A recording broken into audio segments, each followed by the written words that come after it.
Nak order ke nak beli? Nak beli lah. Saya nak bagi free ni. Saya nak bagi free. Ha? Senang je bang bagi free, jangan tolak rezeki. Ya. Kenapa? Okay, tunjuk.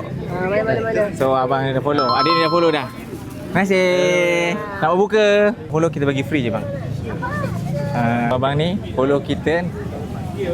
Muiz apa? Muiz Hot Chicken. Okay, abang follow. Okay. Saya belanja abang ni. Okay. Terima kasih banyak bang support kita. Bang.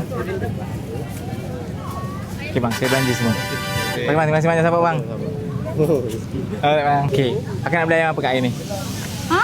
Akak nak beli apa? Apa yang kepak kau? Akak nak bagian cheese ke, bagian apa ke apa? Apa ketul kak? Dua. Ketul. Nah kak. Okey. Tapi saya tanya, akak ada follow kita kat TikTok tak? Kalau nak dapat ayam free ni, kena follow kita kat TikTok Muiz Hot Chicken. Muiz Hot Chicken Malaysia. Dah follow. Senang kak, saya bagi belanja kak. Oh, thank you. Sama. Thank you. Kenapa? Selamat berpuasa. Nak order ke nak beli? Nak beli lah. Saya nak bagi free ni.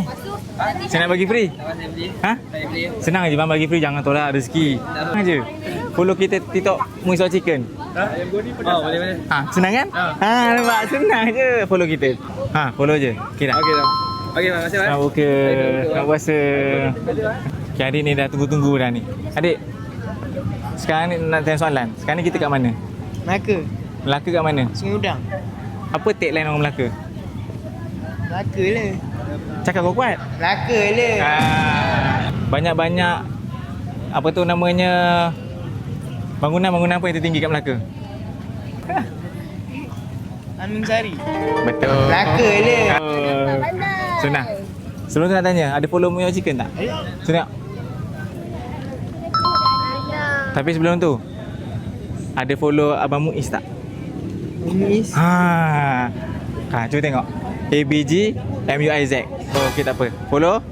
Okay, abang bagi ayam tu. Kalau tak, awak dapat RM50. Okay, selamat buka dan selamat Puasa. berpuasa.